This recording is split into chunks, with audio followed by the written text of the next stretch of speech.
దానికి మరి అంటే రాయడం, చదవడం, చిన్న చిన్న లెక్కలు చేయడం, ఈ 3 పిల్లలకి పునాది లాంటిది. దీన్ని కూడా నిర్వహిస్తూ పిల్లలకి చదవడం, రాయడం నేర్పించేది. దాని గురించి అందుకే పాడతాం కదా. అప్పుడు ఆనంద అంటే పునాది ప్రోగ్రాంలో ఒక చిన్నదే సాంగ్ చిన్నది ఉండింది. దానికి ఒక చిన్న పల్లవి.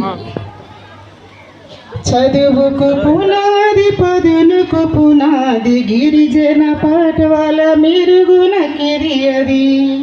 చదువుకు పునాది పదునుకు పునాది గిరిజన పాఠవాల మెరుగున కిరియది.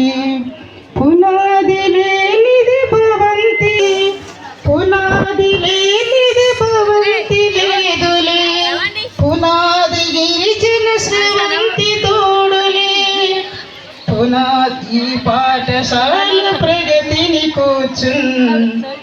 ఈ పునాది బడి పిల్లల భవిత తీర్చును. ఈ పునాది పాఠశాల ప్రగతిని కూర్చున్.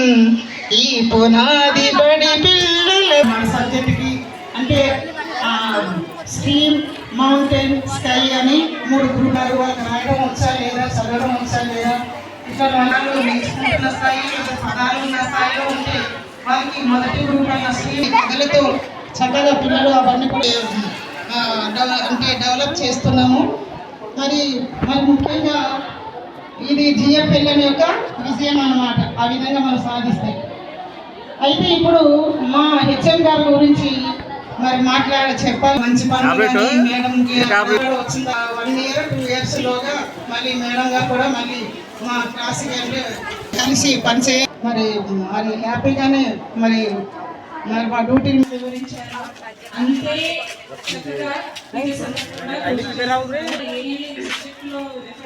ఈ యొక్క డాన్స్ ప్రోగ్రాం తర్వాత అమ్మ పాడే జోలపాట డాన్స్ కూడా రెడీగా ఉండాలి.